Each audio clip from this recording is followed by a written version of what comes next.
اعوذ باللہ من الشیطان اللعین الرجیم بسم اللہ الرحمن الرحیم الحمد للہ الذی ہدانا لہذا وما كنا لنہتدی لولا ان ہدانا اللہ۔ عزیزان محترم، زندگی میں لذت کو محسوس کریں، جو عبادت کی لذت ہے اس لذت کو محسوس کریں، اور اگر آپ چاہتے ہیں کہ ہماری زندگی میں معاشرے میں عزت ہو تو خدا کہتا ہے کہ عزت کو میں نے قیام اللیل میں قرار دیا ہے، یعنی تہجد کی نماز میں نے عزت کو قرار دیا ہے۔ لوگ سلاطینوں کے دروازوں پہ ڈھونڈتے ہیں۔ اب انسان اگر یہ سوچے کہ شاید میرے کسی فلانے بڑے سے تعلقات ہیں، فلانی جگہ پہنچ جاؤ تو شاید مجھے رسپیکٹ ملے، میرا یہ کام ہو جائے، تو عزیزان محترم ایسا نہیں ہے۔ آپ قوموں کا حال دیکھیں، قومیں جھکی ہوئی ہے اس دربار کے آگے، اور عزت تو خدا کے ہاتھ میں ہے۔ خدا جسے چاہے عزت دے۔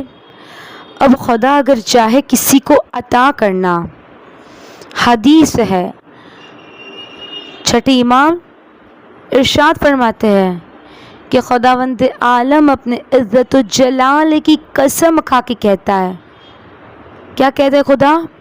کہ میرا جو بندہ کسی بندے سے امید لگائے گا تو اس کی امید کو میں توڑ دوں گا۔ اللہ اکبر۔ جس امید کو خدا توڑ دے اس کو کوئی جوڑ نہیں سکتا۔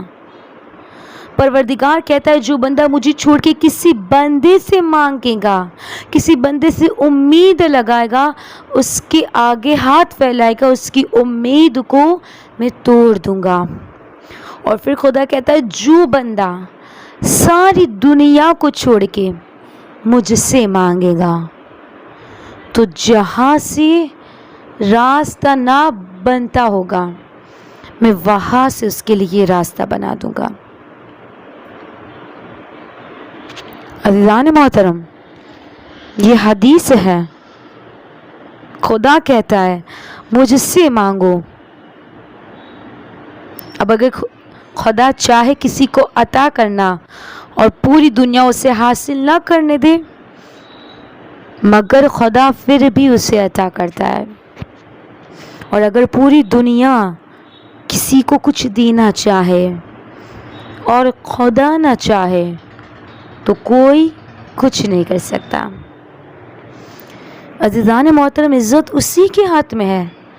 قیام اللیل، یعنی اگر آپ چاہتے ہماری عزت ہو تو نماز شب پڑھے۔ اس نماز کو، اس عظیم عبادت کو کبھی ترک نہ کرے، یہ خزانہ ہے ہمارے پاس۔ رات کو اس کی بارگاہ میں کھڑے ہو، کیونکہ جو اس کے آگے جھک گیا وہ دنیا کو اس کے آگے جھکا دے گا۔ اس کے آگے جھکے جو مالک ہے، جو خالق ہے۔ اور ویسے بھی انسان ظاہری ہو سکتا ہے کہ نماز میں ریاکاری ہو جائے، لیکن جو رات کو انسان اپنی تنہائی میں، اپنی خلوت میں اٹھتا ہے نا، اور اٹھ کے خدا کو سجدے کرتا ہے، تو وہ جانتا ہے یا اس کا بندہ جانتا ہے۔ یہ بہت ضروری ہے، اور خاص کر کے جوانوں کے لیے یہ بہت ضروری ہے۔ آج کل کے جو جوان جو چاہتے ہیں نا کہ میں دنیا میں بھی کامیاب ہوں، آخرت میں بھی ہم لوگ کامیاب ہو جائیں، تو اسے چاہیے کہ اپنی جوانی ہی سے نماز شب کی عادت ڈالے، تہجد کی عادت ڈالے۔ بہرحال ہم تو سنتے ہی رہتے ہیں نا کہ بڑے بزرگ تہجد پڑھتے ہیں، ٹھیک ہے، کیونکہ کبھی کبھار ہم لوگ یہ بھی کہتے ہیں کیوں وہ لوگ تہجد پڑھتے ہیں، کیونکہ ان کے پاس آپشن کم رہ گیا ہے، زندگی میں آپشن کم رہ گیا ہے، تو اس لیے وہ لوگ تہجد ہی پڑھ لیتے ہیں۔ لیکن ایسا نہیں ہے۔ عبادت کی اصل لذت جوانی میں ہے۔ کیوں؟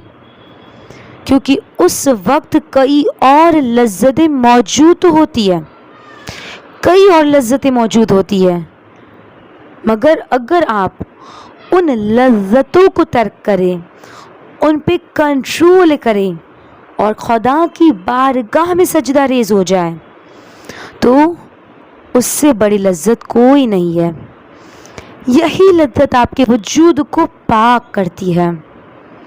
انسان جب عبادت کی طرف بڑھتا ہے، خدا کی طرف بڑھتا ہے، تو گویا وہ اپنے معاملات اس کے حوالے کر رہا ہوتا ہے۔ جب معاملہ اس کے حوالے ہوتا ہے تو زندگی آپ کو کچھ نہیں کر سکتی۔ اور ہم دیکھتے ہیں کہ دنیا میں کتنے بڑے بڑے لوگ ہمارے سامنے آئے، مثالیں بھی ہمارے سامنے موجود ہیں، علماؤں کی، شہداؤں کی، بڑے بڑے بزرگوں کی، اولیاء کی۔ کیوں ان کو عزت ملی؟ امام خمینی جیسی شخصیت کتنا ان کے مقابلے میں ظالم ہے، انہیں گرانا چاہا، لیکن کیوں امام خمینی ظالم کے سامنے جھک نہیں پائے؟ کیوں؟ کیونکہ تہجد کی نماز۔ ان کا بیٹا بیان کرتا ہے کہ ایک مہمان ہمارے گھر پہ آئے اور رات کو کیونکہ اکیلے سونا مکروہ ہے، مہمان تھا، تو میرے بابا نے کہا کہ ساتھ سو۔ تو وہ رات کو کہا کہ جب میں ان کے ساتھ سویا تو آدھی رات ہوئی، وہ رات کو اٹھ گئے اور کہنے لگے کہ آپ کے یہاں کسی کا انتقال ہو گیا ہے، بہت گریا ہو رہا ہے۔ تو کہا نہیں، تو کہا پھر یہ گریا کیسا ہے؟ کہا یہ تو بابا ہے۔ یعنی امام خمینی کہا وہ ہر روز رات کو نماز شب میں گریا کرتے ہیں، اتنا گریا کہ خود مہمان یہ کہتا ہے کہ ایسا لگتا ہے کہ کسی کا انتقال ہو گیا۔ اور کیوں اتنا گریا کریں؟ کیونکہ جو خدا کی بارگاہ میں گریا کرتا ہے تو خدا بھی اس کے سامنے حکومتوں کو جھکا دیا۔ یہ ہمارے دور کی مثال ہے۔ الحاج قاسم سلیمانی دنیا کی پوری طاقتیں ان سے گھبرا رہی تھی اور عزو ابھی بھی گھبراتی ہے ان سے۔ ان کی ایک تصویر، ایک پکچر اگر ہم لگائے اپنے واٹس ایپ کی ڈی پی پہ، فیس بک پہ، انسٹاگرام پہ، تو فیس بک بند ہو جاتا ہے، انسٹا ہیک ہو جاتا ہے، یعنی تصویر سے گھبرا رہے ہیں۔ ایک تصویر کیا کرے گی؟ کیوں اتنا دشمن گھبراتا ہے ان کے سامنے، اتنا ڈرتا ہے ان سے؟ تہجد کی نماز خدا کی بارگاہ میں، کیونکہ مالک وہی ہے۔ امام کیا فرماتے ہیں؟ مولا یا مولا انت المولا انا العبد وایرحم العبد الا المولا۔ پروردگار تو مالک ہے، میں تیرا بندہ ہوں، تو رحم نہیں کرے گا اپنے بندوں کے اوپر کیا؟ عزو آج معاشرے میں جو کمی پائی جاتی ہے وہ خدا سے رابطے کی ہے، ارتباط کی ہے۔ آج ہمارے آپس میں کمیونیکیشن بہت ہے، سوشل میڈیا کے ذریعے دور کے فاصلے کم ہو گئے، لیکن جس اصل رابطے کے لیے خرچ کیا گیا وہ کم ہو گیا ہے۔ جو اصل رابطہ ہونا چاہیے تھا وہ ہماری ڈیوائس ہی خراب ہو گئی ہے، یا یوں کہوں کہ ہمارے اندر ایک وائرس آ گیا ہے کہ ہم اس رابطے کو، خدا سے کنیکشن کو درست نہیں کر پا رہے ہیں۔ پروردگار نے ہمیں خلق ہی اس لیے کیا کہ تم میری عبادت کرو۔ خدا کیا کہتا ہے؟ وَمَا خَلَقْتُ الْجِنَّ وَالْإِنسَ إِلَّا لِيَعْبُدُونِ۔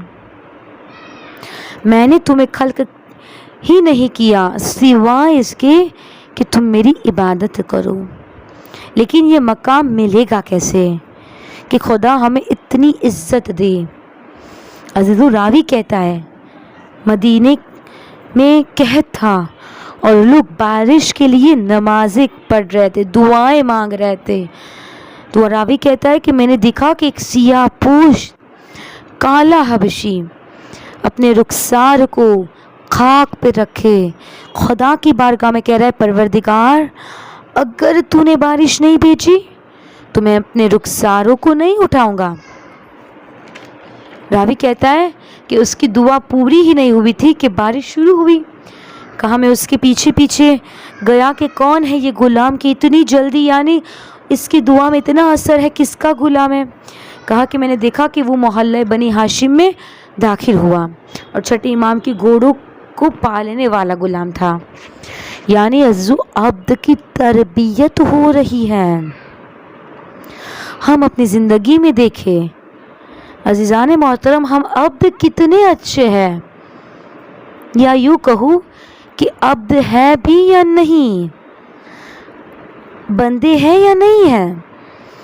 ہم بہت کچھ بننا چاہتے ہیں، اور اگر ہم نے اپنی زندگی میں ایک بہت بڑا مقام حاصل کر لیا، اچھی ڈگری حاصل کر لی، بڑی بڑی جائیدادیں بنا لے، نام بنا لے، لیڈر بن جائے، اپنی کمیونٹی کے سب بن جائے، لیکن اگر ہم اچھے بندے نہ بن سکیں تو ہم یہ سب کہاں لے کے جائیں گے؟